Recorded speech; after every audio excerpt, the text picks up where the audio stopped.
Aku dan wanita itu benar-benar tidak terjadi apa-apa. Aku masih membela kebahagiaan hidupku di paruh kedua. CEO wanita es batu itu malah menjadi yander, mengikatku di tempat tidur. Dia tertawa sinis sambil membungkuk mendekat. Tatapannya penuh agresi. Buah yang dipaksa tidak manis. Aku panik dan kebingungan. Dia menjilat bibirnya, tersenyum dengan cara yang sakit namun memikat. Tidak manis, tapi menghilangkan dahaga. Beberapa tahun yang lalu, untuk gaji bulanan 20, aku menandatangani kontrak pernikahan dengan CEO wanita es batu. Dia bilang pekerjaanku yang mudah didapat itu aman. Aku pikir aku hanya perisai. Sampai sahabatnya pindah masuk ke rumah. Adiknya di kantor setiap hari mengajak aku main game sambil santai. Akhirnya aku mabuk berat. Lalu musuh bebuyutannya menjemputku pulang. Keesokan harinya, dia mengikatku di tempat tidur. Dia memegang video saat aku terjebak dalam momen memalukan yang direkam diam-diam. Tatapannya gila. Kamu memang sangat populer. Kalau tidak segera bertindak, buahku akan diambil orang lain. Di seberang sofa, wanita bernama Lin Yu sedang mengangkat kakinya. Lihat kakiku?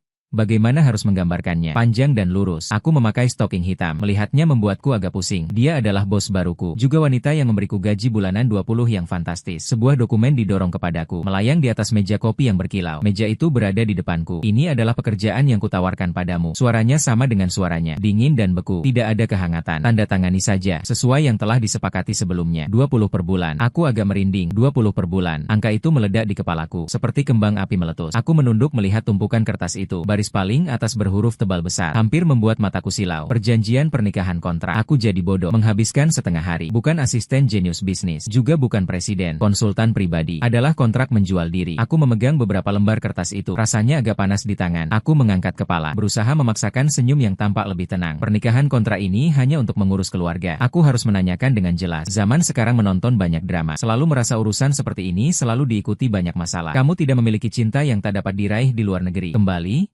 Kamu akan menghilangkan cinta pertamaku, kan? Aku seharusnya tidak dalam bahaya hidup, kan? Menatapku, tidak ada emosi dalam tatapannya, seperti melihat sebuah benda. Jangan khawatir, ini hanya untuk mengurus keluarga. Kamu adalah satu-satunya keamanan yang kutemukan secara acak. Dia terdiam sejenak. Sudut bibirnya tampak mengangkat sedikit sindiran yang sama. Lagi pula, sekarang adalah masyarakat berbasiskan hukum. Dari mana begitu banyak pembunuh? Aku mendengar kata-kata itu. Hatiku sedikit lega. Bagus menemukan secara acak. Aku sangat puas dengan penempatan ini. Menjadi orang biasa lebih aman daripada menjadi karakter pendukung pria. Aku menundukkan kepala dan melihat lagi gaji bulanan 20. Deretan nol panjang di belakang. Seperti menari-nari di depanku. Rasa sakit kegagalan startup masih jelas diingatan. Sialkan impiannya. Uang perjuanganlah yang sebenarnya penting. Aku mengambil pena, menandatangani namaku dengan cepat. Sesaat setelah menandatangani, aku merasa menjual jiwaku kepada iblis. Tapi iblis memberikannya terlalu banyak. Melihatku selesai menandatangani, langsung menyimpan perjanjian itu. Gerakannya tegas dan rapi. Lalu dia berdiri dan pergi. Pikiranku belum kembali. Secara tidak sadar menanyakan kemana. Lin Yu melirikku. Tatapannya seperti menatap orang bodoh. Sekarang sudah lewat jam 3 sore. Kantor urusan sipil belum tutup. Bisa dulu pergi ambil surat nikah. Aku benar-benar kebingungan. Masih harus ambil. Bukankah bisa bikin palsu saja untuk mengelabui? Lin Yu menatapku dengan tatapan seolah-olah aku orang cacat mental. Nada suaranya ada sedikit rasa tidak sabar. Kalau orang tuaku cek saja, langsung tahu aku terdiam karena dia menahanku. Saat aku sadar kembali, aku sudah duduk di kursi kantor urusan sipil. Di tangan masih memegang foto yang baru saja diambil. Foto identitas yang tersenyum lebih jelek daripada menangis. Saat keluar dari kantor urusan sipil, seluruh diriku terasa pusing. Buku merah yang merah menyala itu masih berbau tinta. Berat sekali. Di atasnya tercetak namaku dan wanita es itu. Itu berarti mulai hari ini aku sudah menjadi suami. Hanya dalam beberapa jam, hidupku terasa seperti naik roket. Langsung dari pemuda menganggur menjadi menjadi orang yang sudah menikah. Di dalam mobil sangat tenang. Hanya suara desisan AC yang mengeluarkan udara dingin. Aroma jo kulit asli bercampur dengan wewangian ringan Lin Yu. Mewah, tapi terasa jauh. Aku memegang buku merah itu di tangan. Ujung jariku masih bisa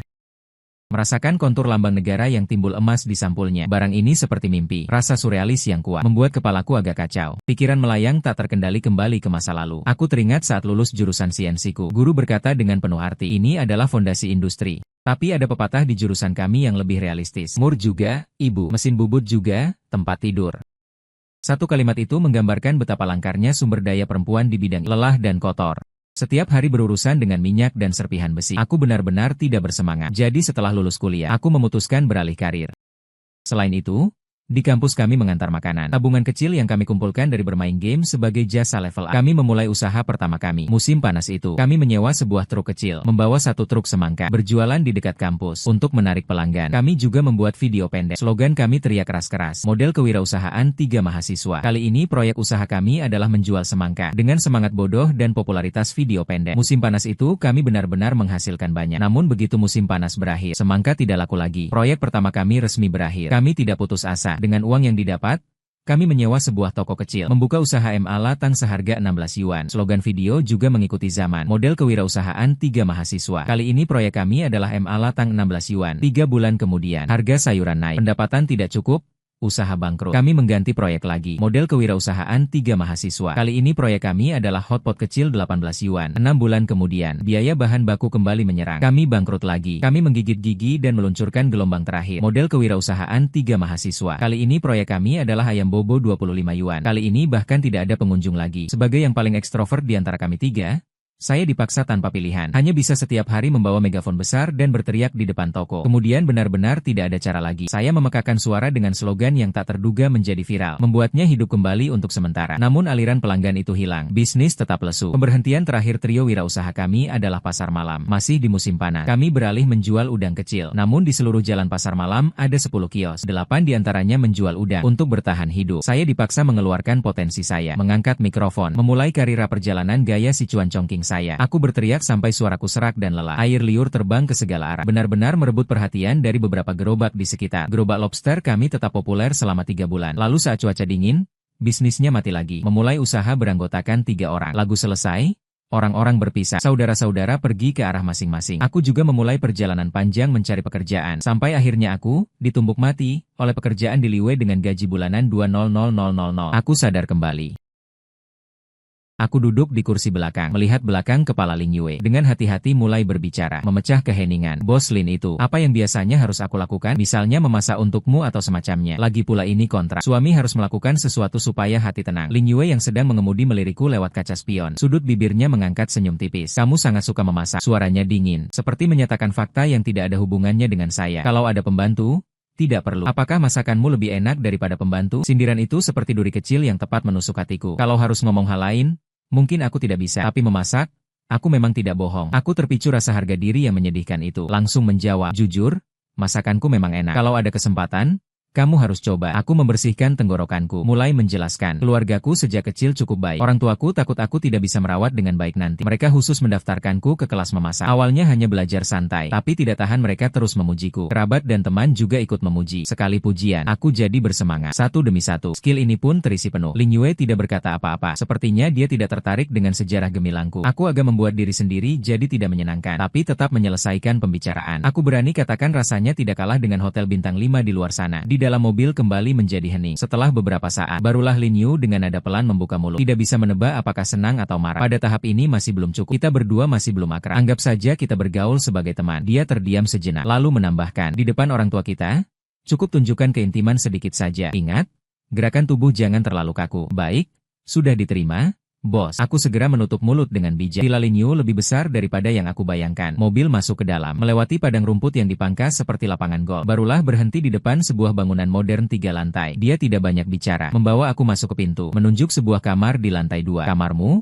Selain pakaian tidur, semua barang lain sudah disiapkan. Aku mendorong pintu dan masuk. Aroma barang-barang baru langsung menyambutku. Tempat tidurnya baru, sikat gigi di wastafel, handuknya baru, bahkan tempat sampahnya dilapisi kantong bersih. Detail penanganannya memang tak dapat diperdebatkan. Profesional dan efisien, seperti menata sebuah ruang contoh, bukan sekadar rangka. Aku membuka lemari pakaian yang kosong. Hanya ada satu baris gantungan pakaian baru. Rasanya sangat aneh. Semua kebutuhan hidup sudah disiapkan, tapi tidak ada satupun barang pribadi yang bisa membuktikan keberadaanku. Hari itu terasa terlalu seperti mimpi. Aku hampir langsung tertidur begitu kepala menyentuh bantal. Keesokan harinya bangun. Villa itu sangat sepi. Lin Yu sudah pergi. Di ponsel ada sebuah pesan yang dia kirim. Singkat dan jelas. Mengenai dia. Siapkan diri untuk makan malam bersama orang tuaku jam 6 sore. Aku tiba-tiba duduk dari tempat tidur untuk menemui orang tua. Baru hari kedua. Apakah kecepatan ini terlalu cepat sampai agak berlebihan? Suami kontrakku ini belum sempat mengenal lingkungan kerja. Akan segera memulai penilaian KPI pertama. Gelisah sepanjang hari. Saat senja, Lin Yu kembali tepat waktu. Dia mengganti pakaian dan memberi isyarat agar aku naik mobil. Lalu dia menyerahkan sebuah kotak hadiah yang dibungkus cantik kepadaku. Aku memegang dan memeluk kotak hadiah itu. Telapak tanganku berkeringat. Yang tak kusangka adalah orang tua Lin Yu, yaitu ayah dan ibu mertuaku secara nominal. Mereka tampak sangat ramah. Senyum terukir di wajah mereka. Tidak ada sama sekali gambaran saya tentang sikap bangsawan kaya. Begitu masuk pintu, bibi dengan antusias menarik tanganku. Ah, kamu pasti Xiao Yuan. Ya, ayo masuk dan duduk. Jangan gugup. Anggap saja seperti di rumah sendiri. Paman juga menepuk bahuku, memandangku dari atas ke bawah. Matanya penuh kepuasan. Mendengar apa yang Yuyu katakan. Keluargamu berasal dari keluarga berpendidikan. Ayah bekerja di perusahaan milik negara. Ibu adalah seorang guru. Bagus. Bagus. Latar belakang keluarga baik. Kegugupanku seketika menghilang. Aku memang orang yang ekstrovert. Dengan beberapa kalimat saja, Aku sudah bisa mengobrol dengan kedua orang tua itu. Dari kisah berdarah dan air mata tentang startupku hingga kehidupan pensiun orang tuaku. Aku menceritakan semuanya dengan sangat hidup. Suasana di meja makan sangat menyenangkan. Paman dan bibi tertawa terbahak-bahak karena candaku. Seolah-olah aku adalah anak kandung mereka. Sedangkan Lin Yu selama hampir seluruh waktu hanya makan diam-diam. Sesekali dipanggil oleh orang tuanya untuk ditanya. Makan bersama sudah melewati setengah. Suasana mencapai puncaknya. Bibi minum sedikit anggur merah. Pipi sedikit memerah. Pembicaraannya pun bertambah. Dia menunjuk Lin Yu sambil tertawa dan memberi bocoran kepadaku. Xiao Yuan, aku mau bilang padamu, Yue Wei di rumah kami, ya, terlihat sekarang dingin dan beku. Dulu waktu kecil, dia sangat penakut. Wajah Lin Yu langsung memucat. Sumpit menusuk-nusuk di dalam mangkuk. Tatapannya seperti pisau terbang ke arah ibunya. Sayangnya ibunya sama sekali tidak menangkap sinyalnya. Suatu kali, dia bangun malam untuk ke toilet. Saat itu lampu koridor di rumah rusak. Gelap gulita. Anak itu tidak berani lewat. Lalu tidak bisa menahan. Bibi berkata sampai di sini. Sengaja menahan cerita. Lalu dia tertawa dengan suara, "Puh." Hasilnya? Tebak apa? Dia berdiri di depan pintu kamar tidur. Karena terlalu gelap, langsung ketakutan sampai pipis di celana. Dia sudah 8 tahun. Sup di mulutku hampir tersembur keluar. Aku menahan kuat dan menahannya kembali. Membuatku tercekik sampai wajah merah. Batuk keras. Aku bisa merasakan tatapan Lin Yu di seberang seperti 2 sinar laser. Seakan ingin membakar aku hidup-hidup. Aku menundukkan kepala dengan keras. Bahu bergetar-bergetar. Tidak berani menatapnya. Aku takut kalau aku melihat ekspresi canggung di wajah esnya. Aku akan langsung tertawa terbahak-bahak di meja makan. Makan malam ini selain Lin Yu, kurasa semua orang sangat senang. Tekanan udara di mobil pulang sangat menakutkan. Lin Yu mengemudi tanpa berkata apa-apa sepanjang perjalanan. Udara di dalam mobil seolah-olah membeku. Saat aku mengira keheningan ini akan berlanjut sampai rumah, dia tiba-tiba membuka mulut. Suara itu dingin dan keras, seperti dikeluarkan dari sela gigi. Apa yang orang tuaku katakan hari ini semua omong kosong. Jangan terlalu percaya. Aku segera mengangguk. Mengerti? Mengerti? Dia terdiam sejenak. Sepertinya dia merasa ini belum cukup. Dia menambah penekanan pada nada. Dia menekankannya sekali lagi. Terutama aku tidak takut gelap. Bahkan tidak pernah sampai ketakutan sampai buang air kecil di celana. Sejak terakhir kali pulang dari rumah orang tuanya, pandangan Lin Yu kepadaku selalu aneh. Seperti sedang waspada terhadap pencuri. Atau seperti menatap lelucon yang bisa meledak kapan saja. Aku dengan bijak menyimpan kenangan buang air kecil di celana itu. Tidak pernah menyebutnya. Beberapa hari kemudian, orang tua kami berdua resmi bertemu. Ayah dan ibuku keduanya bekerja di dalam sistem. Mereka memiliki banyak waktu. Hobi mereka juga agak tua. Orang tua Lin Yu kaya dan punya waktu luang. 4 orang parubaya bertemu, benar-benar seperti petir yang menyambar. Mereka langsung cocok. Ayahku bermain catur dengan ayahnya. Ibuku bermain kartu dengan ibunya. Tidak lama kemudian, mereka langsung membuat grup. Mereka menamainya Grup Wisata Keluarga Besar. Setiap hari mereka berbagi tautan kesehatan dan video tarian lapangan. Bahkan sudah mulai merencanakan perjalanan grup ke Yunshin bulan depan. Keempatnya dari luar menggunakan cara yang sama sekali tidak aku mengerti. Menyatukan urusan pernikahan kami berdua dengan sangat erat. Seiring waktu, hubungan menjadi lebih dekat. Lin Yu di rumah juga sepenuhnya mengekspresikan dirinya. Yang di perusahaan sangat teliti. CEO wanita yang dingin seperti gunung es. Setelah pulang, dia seolah menjadi orang lain dengan sepatu hak tinggi. Begitu masuk, dia menendang satu ke timur, satu ke barat. Jas yang dipakai ke kantor dilempar sembarangan ke sofa. Yang paling membuatku pusing adalah stokingnya. Hitam dan berwarna daging. Kadang menjadi satu gumpalan. Terlupakan di sudut sofa. Kadang hanya satu tersangkut di kaki kursi meja makan. Awalnya, pembantu Zhang Yi membersihkan di belakang pantatnya. Kemudian aku melihatnya. Aku juga merasa tidak enak meminta Zhang Yi, seorang yang lebih tua, untuk mengambil pakaian dalam itu. Jadi aku dengan mudah membantu mengumpulkannya. Awalnya agak canggung, tapi kemudian tidak masalah. Dia tampaknya menerima pekerjaan baruku ini. Dengan tenang, dia menjadi bos yang tidak terlibat. Dia benar-benar seorang workaholic. Sering membawa pekerjaan pulang saat sibuk, sampai larut malam. Setiap kali selesai mandi, aku keluar dengan membungkus diri memakai handuk putih. Rambut basah menetes air ke bawah. Aku sudah terbenam di sofa, membuka laptop untuk bekerja. Lukisan itu bagi orang muda sepertiku yang masih penuh semangat. Dampaknya terlalu kuat. Suatu malam, aku lagi duduk di sofa sambil main ponsel. Menemaninya lembur. Ruang tamu sangat tenang. Hanya suara ketukan keyboardnya yang jernih terdengar. Aku menonton video pendek. Sedang menonton sebuah lelucon lucu. Bahuku tiba-tiba terasa berat. Sebuah sensasi hangat, ditemani aroma segar sampo, seketika menyebar dari bahuku ke seluruh tubuh. Seluruh tubuhku membeku. Aku perlahan memutar kepala. Kepala Lin Yu menempel di bahuku. Nafasnya teratur. Bulu mata panjangnya menimbulkan bayangan kecil di bawah matanya. Dia tertidur. Dia terlalu dekat. Aku bahkan bisa mencium aroma lembut sabun mandi di tubuhnya. Melihat tulang selangkah halusnya yang terlihat karena kepalanya miring. Dan lekukan samar yang terlihat di bawah handuk itu. Detak jantungku berdebar kencang.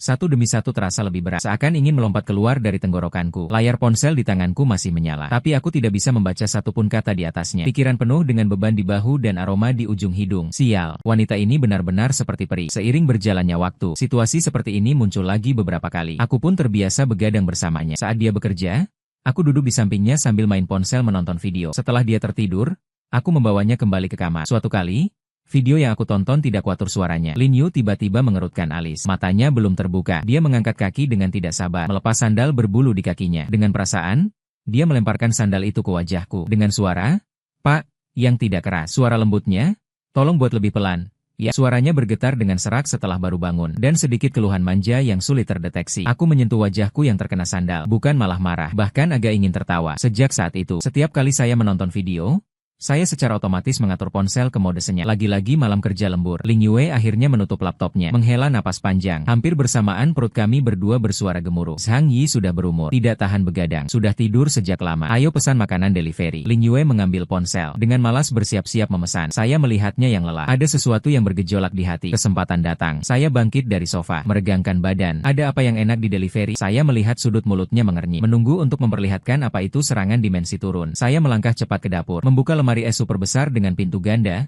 Wow, bahan-bahan di dalamnya tertata rapi, seperti di supermarket atau mengemudi. Pandangan saya tepat menargetkan sepotong wagyu dengan pola marmer salju. Produk daging luar biasa tingkat A5. Hari ini saya akan memperlihatkan apa itu daging luar biasa yang sesungguhnya. Ling Yue entah kapan mengikutinya. Berdiri bersandar pada kusen pintu dapur, menyilangkan lengan sambil melihat wagyu saya. "Kamu berencana menggunakannya untuk nasi goreng?" Nada suaranya penuh dengan kecaman kapitalis terhadap pemborosan. "Apakah kamu tahu berapa harga potongan daging ini?" Saya tidak menoleh, hanya meletakkan wagyu sempurna itu di talenan. Dengan gerakan tangan mengangkat, pisau turun. Wagyu saya potong rapi menjadi kotak-kotak kecil berukuran seragam. Menuangkan minyak dengan gerakan lancar. Saat butiran daging sapi menyentuh dasar wajan yang mendidih, suara sizzle, aroma daging yang sangat kuat, campuran aroma panggang lemak, seketika mengisi seluruh ruangan dengan aroma. Mata saya sekilas melihat tenggorokan Ling Yue. Secara tak sadar bergoyang sedikit. Semburan api di wajan melintas cepat. Telur yang dipecah dan nasi melompat liar di wajan. Setiap butir nasi terbalut warna keemasan secara merata. Terbungkus aroma lemak wagyu. Bertumpuk lapis demi lapis ke atas. Sangat pekat sampai tak masuk akal. Aku bahkan mendengar suara gemuruh perutnya yang tak menahan diri. Saat piring itu dihiasi potongan daging sapi merah muda. Nasi goreng emas berkilau minyak disajikan di depannya. Dia terpaku melihatnya. Dia mengangkat sendok dengan hati-hati, seperti memperlakukan sesuatu yang berharga. Mengambil suapan kecil dan memasukkannya ke mulut. Detik berikutnya matanya melebar tajam, lalu langsung bersinar lagi. Cahayanya lebih terang daripada lampu di gerobak pasar malamku. Setelah itu aku tak pernah melihatnya mengangkat kepala lagi. Angin mengibarkan awan sisa. Sepiring nasi penuh. 3 suapan, 5-2. Langsung habis. Aku baru saja makan 2 suapan. Setelah selesai, dia menjilat bibirnya. Pandangan tajamnya menatap mangkuku. Lalu di bawah tatapanku yang terkejut, sendoknya tanpa ragu meluncur ke arahku. Langsung mengambil potongan daging terbesar di mangkuku. Aku sampai kebingungan. "Kamu tidak keberatan dengan kotoran di mangkuku?" Dia menumpukan nasi ke mulutnya. Pipi-pipinya menggelembung, seperti hamster yang mencuri makanan. Lalu memberi senyum licik padaku. Matanya melengkung seperti bulan sabit. "Bukankah kamu belum makan di sini?" Bagaimana bisa terjadi pada saat itu? Siapa lagi yang disebut COS? Semua aura dingin hilang. Dia cuma gadis kecil yang agak imut dan suka merebut makananku. Sejak hari itu, tugas kerja aku diubahnya sepihak. Lin Yu mengumumkan dengan serius. "Pengasuh Zhang Yi hanya bertanggung jawab atas sarapan dan makan siang mulai sekarang. Makan malam harus aku yang masak. Selain itu, dia harus memesan menu setiap hari." Hari-hari seperti dewa berakhir dengan munculnya seorang wanita. Malam itu, Ling Yu pulang lebih larut dari biasanya. Di belakangnya ada seorang wanita. Seseorang yang tampak seperti bukan dari dunia yang sama dengan Ling Yu. Ling Yu berwarna dingin. Dia adalah rambut ikal besar berwarna hangat. Tersenyum berseri bak bunga mekar. "Sahabat kecilku Shen Yao." Perkenalan Ling Yu terdengar agak menegangkan. Tidak bisa dicegah. "Kamu tetap ingin datang melihatku." Shen Yao langsung memberi saya pelukan besar begitu dia muncul. Aroma parfum hampir membuat saya pergi. Dia memegang lengan saya sambil menggumam kagum. "Oke, kau, Ling Yu, menyembunyikan kecantikan di rumah emas? Ya, pernikahan? Hal sebesar itu. Kalau bukan saya pergi mengunjungi rumah paman dan bibi, apakah kamu berencana menyembunyikannya dariku selamanya? Cepat, biarkan saya lihat seperti apa gel yang kamu sembunyikan itu." Dia menilai seperti menilai sebuah barang. Dia memeriksa saya dari kepala sampai kaki. Tidak buruk, kelihatan cukup tampan, layak untuk bulan kami. Lalu dia dengan wajar duduk di kursi makan. Makan itu menjadi puncak lain dalam karir memasak saya, juga menjadi awal mimpi buruk saya. Shen Yao makan gigitan pertama, matanya langsung melebar. "Ya ampun, Yuyu, dari mana kamu menemukan koki dewa itu?" Dia sambil berkata, sambil mengambil potongan terakhir daging babi asam manis di piring, dengan tepat menaruhnya ke dalam mangkuknya sendiri, sama sekali mengabaikan wajah Ling Yu yang semakin gelap di sebelah. Setelah selesai makan, dia menyentuh perutnya, puas, lalu mengumumkan, "Makanannya terlalu enak. Saya memutuskan akan sering datang lagi." Saat itu saya tidak menganggap kata itu serius. Terlalu naik. Keesokan harinya, 2 koper besarnya muncul di ruang tamu. Dia dari sering datang berubah menjadi tinggal tetap dengan kecepatan cahaya. Dia menyebutnya menemani sahabat. Tapi yang dia temani bukan sahabat, melainkan konsol game saya. Dia bukan hanya seorang pemakan sejati, tapi juga seorang gamer tingkat tinggi. Setelah kami berdua menyadari bahwa kami berdua adalah pemain setia game yang sama, gaya cerita benar-benar berubah. Setiap hari ketika Ling Yu pulang kerja, pemandangan yang dilihatnya selalu, saya dan Shen yang masing-masing memegang satu controller, berbaring berdampingan di sofa, sambil berteriak, "Ayo serbu, susu, saya 1 suapan. Bos ini terlalu lemah." Tertawa terbahak-bahak, Lin Yu berdiri di pintu masuk. Dia menatap kami tanpa ekspresi dan tidak berkata apa-apa. Hanya menatap begitu. Melihatnya membuat hatiku bergetar. Lalu dia diam-diam mengganti sepatu dan datang. Dia melemparkan jaket ke sofa. Tidak miring ke kiri atau kanan. Tepat menutupi di antara aku dan Shen Yao. Seperti memisahkan batas antara Chu dan Han. Yang lebih parah lagi, Shen Yao tidak hanya menguasai makananku, konsole gameku. Dia juga menguasai istriku secara nominal. Setiap malam dia mengaku ingin ngobrol seperti sahabat. Dengan penuh hak, dia menyusup ke kamar Ling Yu. Seorang pria yang sudah menikah berhasil dikesampingkan sepenuhnya. Aku menatap pintu kamar utama yang tertutup rapat. Terbenam dalam pemikiran. Apakah kontrak ini harus ditambah uang? Hubungan segitiga aneh ini sudah berlangsung seminggu. Pandangan Ling Yu padaku semakin aneh. Itu campuran rasa jijik dan tidak puas. Dan sedikit tatapan yang sulit kujelaskan. Seperti melihat sesuatu yang dibawa pergi oleh anjing lain. Melihat pintu rumah sendiri. Malam itu, aku dan Shen Yao sedang bersantai di sofa. Bermain game sampai terbenam dalam kegelapan. Di sebelah kanan, ada orang yang cepat memukulnya. Aku mengambil satu gigitan. Aku kehabisan darah. Bagus, aku mendapat triple kill. Kami berdua berjabat tangan, tertawa terbahak-bahak. Shen Yao memeluk bahuku, setengah bercanda, setengah serius berkata, Fang Yuan, keterampilanmu,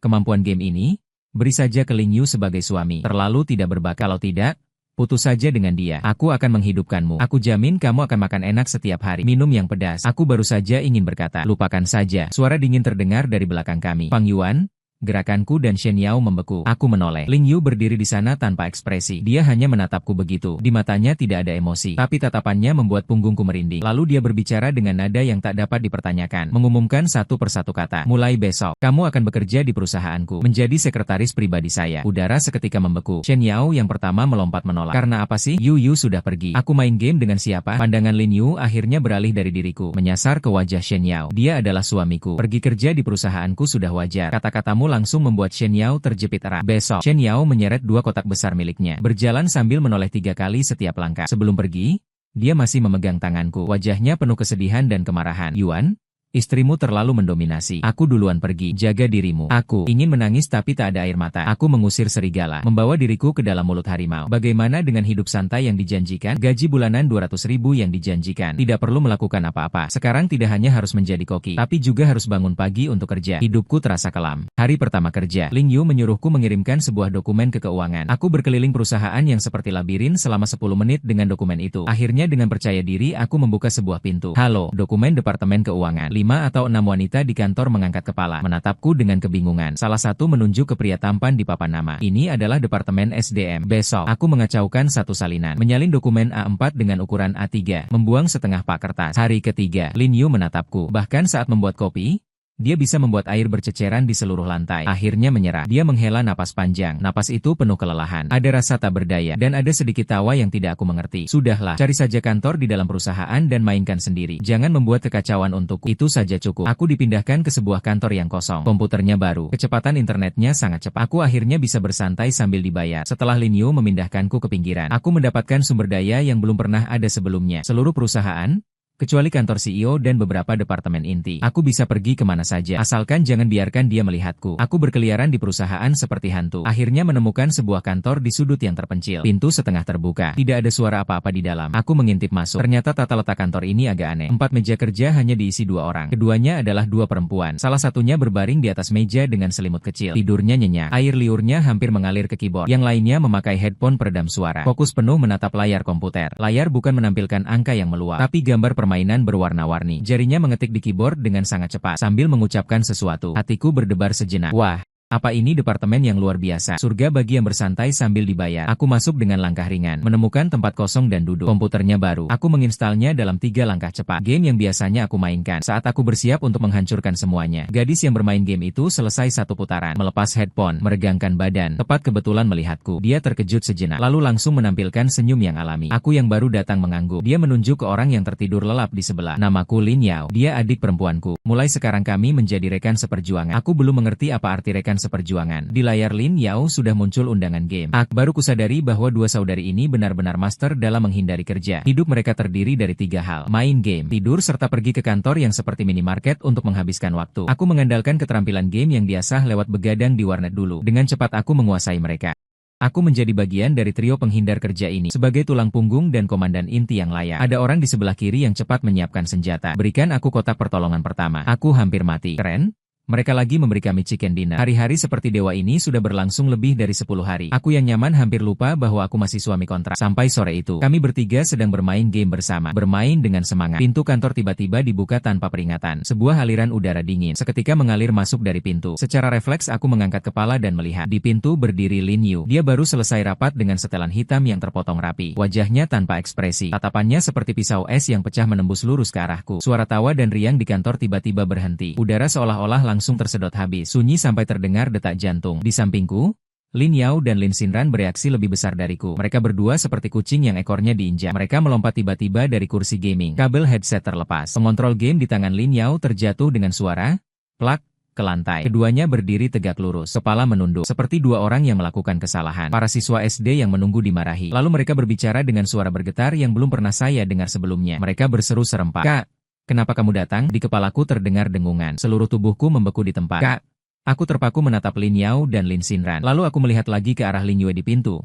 Wajahnya seperti es beku. Informasinya terlalu banyak. CPU-ku langsung terbakar. Pandangan Lin Yue tidak pernah berhenti pada dua adik perempuannya yang gemetar. Matanya terus menatapku dengan tajam dari awal sampai akhir. Tatapan itu dingin, dan disertai rasa kepemilikan yang agresif yang tidak aku mengerti. Dia berbicara dengan suara pelan kepada kedua adik perempuannya. Namun seperti petir yang meledak, menyambar keras di kantor yang sunyi. "Aku bukan datang mencari kalian. Aku datang mencari suami kakak kalian." Suara suami kakak yang mengguncang dunia. Seperti saklar. Benar-benar mengubah ekosistemku di perusahaan. Kelompok tiga yang main-main sudah tidak ada artinya lagi. Pandangan Lin Yao dan Lin Xinran padaku menjadi terkejut dan takut. Dengan sikap gosip yang hampir membuat mereka sakit hati. Mereka tidak lagi mengajak aku bermain game bersama, melainkan memanfaatkan saat Lin Yue tidak ada. Mereka menempatkanku di antara mereka, satu di kiri, satu di kanan. Mulai menanyai suami kakak. "Bagaimana kamu kenal dengan kakakku? Kakakku begitu galak. Bagaimana kamu tahan dengan dia? Siapa yang mengejar siapa? Cepat katakan." Aku merasa kulit kepalaku kebas karena pertanyaan mereka. Aku hanya bisa mengarang cerita sembarangan untuk mengatasi. Belum 2 hari berlalu, kesabaran Lin Yue habis. Sore itu, dia sekali lagi membuka pintu kantor kami. Lin Yao dan Lin Xinran secara refleks berdiri. Namun kali ini mereka tidak menunduk seperti sebelumnya. Pandangan Lin Yue tertuju padaku. Dengan dingin mengucapkan 2 kata lalu pergi. Aku baru hendak bangkit. Lin Yao dan Lin Xinran tiba-tiba bergerak. Lin Yao menarik lengan kiriku dengan kuat. Lin Xinran memeluk lengan kananku. Mereka berdua mulai manja pada Lin Yue. "Jadi, biarkan suami kakak bermain bersama kami lagi sebentar." "Ya?" Iya, dia sangat jago main game. Tanpa dia, kami tidak bisa dapat kemenangan." Mereka berdua sambil bicara menarikku ke belakang, seperti sedang tarik tambang dengan Lin Yu. Aku terjebak di tengah, bingung harus ke kiri atau kanan. Canggung sampai bisa menggoreskan pola rumah 3 kamar 1 ruang dengan jari kaki di lantai. Wajah Lin Yu turun dengan kecepatan yang terlihat oleh mata telanjang. Dia tidak berkata apa-apa, hanya melihat dua gadis itu menarik tanganku. Suhu dalam tatapannya perlahan turun hingga beku. Yang menggantikannya adalah rasa kepemilikan yang membuat punggungku merinding. Dia hanya diam-diam menatap beberapa detik. Lalu dia melakukan satu hal. Keputusan yang membuatku menderita selama sisa hidupku. Keesokan harinya aku diberitahu, meja kerjaku di kantor santai itu dihapus. Yang menggantikannya adalah di kantor presiden yang bisa mengadakan Olimpiade itu. Ada sofa kulit asli yang jelas berharga mahal. Meja kerja baruku. Sejak itu aku benar-benar kehilangan kebebasan. Menjadi gantungan berbentuk manusia miliknya. Dia mengadakan rapat tingkat tinggi. Aku harus ikut duduk di sofa di belakangnya. Di bawah pengawasan lebih dari 10 pilar perusahaan. Dengan terang-terangan main ponsel. Dia pergi menemui klien. Aku juga harus berdiri di samping seperti latar belakang tanpa dialog. Semua orang di perusahaan menatapku dengan pandangan yang rumit. Aku bisa merasakan rumor bahwa aku adalah pria manja yang hidup dari orang lain. Sudah menyebar ke setiap sudut. Ternyata Lin Yu hanya melirikku dengan tenang. "Kamu adalah suamiku. Ada masalah kalau kamu tetap di sisiku." Satu kalimat menutup semua harapaku. Hari-hari seperti itu berlanjut untuk sementara. Sampai suatu hari Lin Yu memberitahuku. Dia akan pergi ke sebuah acara amal bisnis malam itu. Hatiku langsung senang. Kupikir akhirnya aku bisa libur 1 hari. Ternyata dia sebelum pulang kerja langsung melemparkan sebuah kotak hadiah ke pelukanku. Aku membukanya dan melihat. Itu adalah setelan jas haute couture yang dipotong dengan sangat baik. Fantasi terakhirmu hancur. Lokasi acara malam. Wanginya pakaian dan bayangan rambut. Lampu bersinar gemerlap. Aku memakai setelan yang hampir cukup mahal untuk membeli sebuah rumah di kampung halamanku. Aku merasa tidak nyaman seluruh tubuh sambil mengikuti Lin Yu. Dia bergerak dengan mudah seperti ratu. Sedangkan aku seperti anjing kampung yang dibawa keluar untuk melihat dunia. Dia menggenggam lenganku, membawaku ke depan beberapa bos besar yang tampak sangat berharga. Dengan senyum formula di wajah, ia mengumumkan, "Perkenalkan kepada kalian semua, ini suamiku." Pang Yuan mengeluarkan suara keras. Identitasku seperti bom yang meledak di tengah kerumunan. Sejumlah mata langsung terfokus padaku. Ada yang terkejut, ada yang ingin tahu, ada yang iri, dan ada pula rasa meremehkan yang tak disembunyikan. Lin Yu segera pergi berurusan dengan mitra bisnisnya, meninggalkan aku sendirian di dalam badai. Detik berikutnya, sekelompok perusahaan kecil yang namanya bahkan tidak bisa aku sebut. Bosnya mengangkat gelas, seperti lalat yang mencium bau darah. Seketika mereka mengelilingiku sampai tidak ada jalan keluar. "Pak Fang,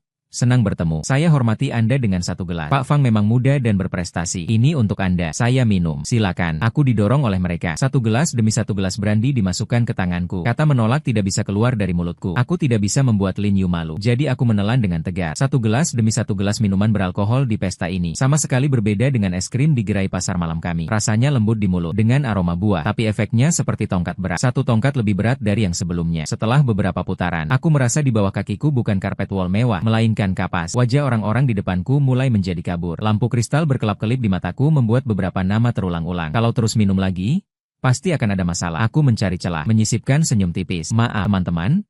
Saya mau ke kamar mandi sebentar. Itu keputusan paling salah yang saya buat malam itu. Air dingin disiram ke wajahku, membuat otak kacauku menjadi sadar selama 1 detik. Aku menatap diriku di cermin dengan mata merah menyala. Dengan senyum bodoh di wajah, hati terasa lemah. Aku menahan wastafel, menghirup napas dalam, membuka pintu dan keluar. Cahaya di koridor jauh lebih redup daripada di aula pesta. Udara dipenuhi aroma campuran parfum dan makanan. Aku baru melangkah 2 langkah. Rasanya dunia berputar. Seluruh dunia mulai sadar. Seolah ada yang menolongku. Aroma kuat yang asing menembus hidungku.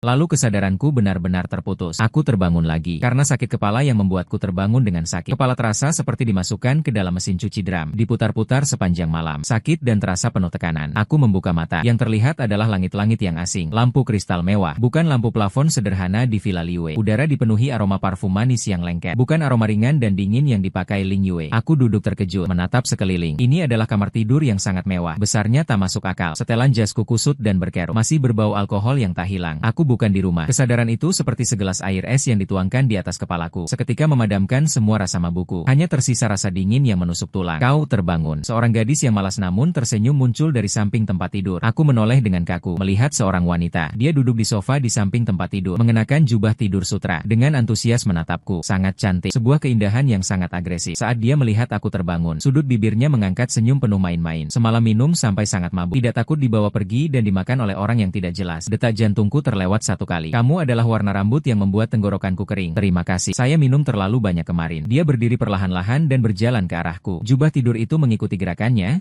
menggambarkan lekuk yang menegangkan. Saya paling suka membantu orang. Dia berdiri tegak di samping tempat tidurku. Dia melihatku dari atas. Tatapannya seolah bisa menembus pakaianku. Kamu pria tampan sebesar ini. Kalau memang diambil orang lain, betapa sayangnya. Secara refleks, aku mundur sedikit. Alarm di dalam hati berbunyi keras. Aku meraba ke saku. Ponsel sudah tidak ada dayanya. Sudah dimatikan. Jam berapa sekarang? Apakah Ling Yue sudah gila mencari aku? Aku harus pergi. Aku mengangkat selimut dan buru-buru turun dari tempat tidur. Istriku akan khawatir.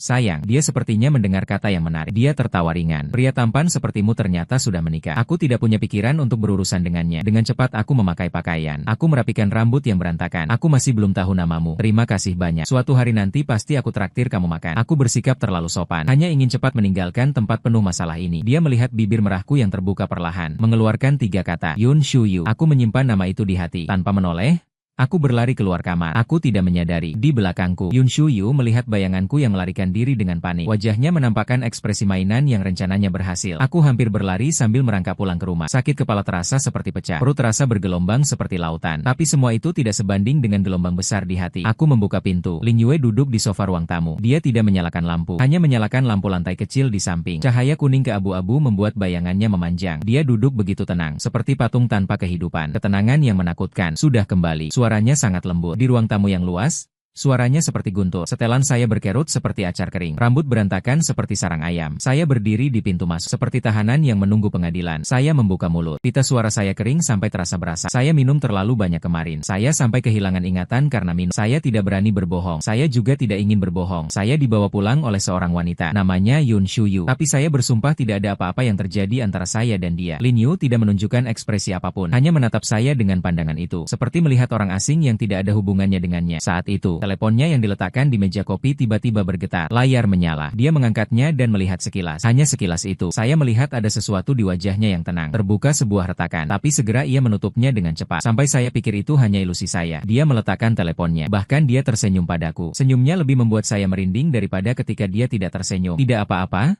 Kembali saja. Ayo mandi. Bau alkohol di tubuh saya sangat menjijikan. Saya terkejut. Dia tidak memarahi saya. Tidak menanyai saya. Dengan gugup, Saya pergi mandi. Saat saya keluar, aroma makanan mengalir. Ternyata Lin Yu ada di dapur. Dia memakai apron sedang menuang sup. Pemandangan ini lebih fantastis daripada saya yang kehilangan ingatan kemarin. Dia pertama kalinya memasak sendiri. Di meja ada 3 lauk dan 1 sup dan membuka sebotol anggur merah. Coba keahlian saya. Dia menuangkan segelas merah penuh untukku. Minum sedikit anggur supaya agak mabuk. Biar lebih meriah. Aku menatapnya. Ada rasa tidak tenang di hatiku. Ternyata digantikan oleh sedikit perasaan terharu yang absurd. Dia memaafkanku dan masih ingin menciptakan suasana romantis denganku. Aku mengangkat gelas anggur, minum 2 teguk besar. Cairan anggur yang kental meluncur lewat tenggorokan. Detik berikutnya dunia berputar. Gelas di tanganku jatuh ke lantai dengan suara keras. Hancur berpuluh-puluh. Di depan mataku, bulan bersinar mulai menampakkan ribuan bayangan serangga. Anggota tubuh terasa berat seperti terisi timah. Tak bisa diangkat. Aku menatapnya dengan ketakutan. Di wajahnya akhirnya muncul sikap dingin yang aku kenal. Dengan senyum sedikit gila. Ada obat dalam anggur itu. Kesadaranku terakhir terhenti pada bayangannya yang mendekat. Aku terbangun lagi. Aku terbangun karena rasa terikat di pergelangan tangan. Aku berbaring di atas tempat tidur besar yang lembut. Di udara ada aroma dingin yang familiar dari tubuh Lin Yu. Aku membuka mata dengan cepat. Ini kamar tidurnya. Pergelangan tangan dan pergelangan kakiku terikat dengan beberapa syal sutra yang bertekstur bagus. Terikat kuat pada tiang kepala tempat tidur. Pintu kamar terbuka. Lin Yu masuk perlahan dengan jubah tidur sutra hitam. Tatapannya tidak lagi dingin dan jauh seperti biasanya. Tapi ada sesuatu yang belum pernah kulihat. Tatapan penuh agresi dan keinginan kepemilikan yang gila. Seperti binatang buas yang akhirnya menampakkan taringnya. Ia berjalan ke tepi tempat tidur, memandangku dari posisi tinggi, lalu mengeluarkan ponselnya. Di layar ada sebuah foto. Di foto, aku terbaring mabuk tak sadarkan diri di atas tempat tidur yang asing. Sudut pemotretan ambigu dan memancing imajinasi. Di bawah foto ada satu kalimat lagi. Ingin tahu apa yang terjadi tadi malam? Itu dikirim oleh Yun Shuyu. Kepalaku berdengung. Aku menggelengkan kepala dengan keras. Tidak ada apa-apa yang terjadi antara aku dan dia. Itu dia menjebakku. Lin Yu tersenyum. Dia membungkuk. Helai rambutnya yang dingin menggantung turun. Menyapu pipiku. Gatalnya membuat hatiku gelisah. Suaranya dingin sekaligus menggoda. Seperti madu yang diracuni. Xiao Yuan, kamu memang sangat populer. Ya, sahabat wanitaku melekat padamu. Adikku juga melekat padamu. Sekarang bahkan musuh bebasku pun ingin membawamu pulang. Aku menatap matanya yang gila itu. Aku ketakutan sampai jiwaku berhamburan. Ling Yue, tenanglah. Paksa tidak akan manis. Senyum di wajahnya semakin dalam. Tak manis. Dia mengulurkan ujung lidahnya dan perlahan menjilat bibirnya. Gerakannya penuh dengan daya tarik yang aneh. Cukup untuk menghilangkan dahaga. Kalau tidak segera bertindak, kalungku hampir diambil orang lain. Pagi berikutnya, aku terbangun dalam rasa asam dan lembut yang berulang-ulang. Seluruh tubuhku terasa seperti dibongkar dan disusun kembali. Aku membuka mata dengan kebingungan, melihat kekacauan di atas sprei. Otak berderu. Benar-benar kebingungan. Pemahaman ini lebih kuat daripada efek kuat anggur merah yang diperkaya obat semak. Marah dan tak berdaya. Masih ada rasa bersalah yang tak dapat dijelaskan. Di dalam hatiku menjadi semacam bubur. Sebuah lengan dari belakang melingkari pinggangku. Wajah Liwei menempel di punggungku. Suaranya penuh kepuasan dan dominasi yang belum pernah ada sebelumnya. Baiklah.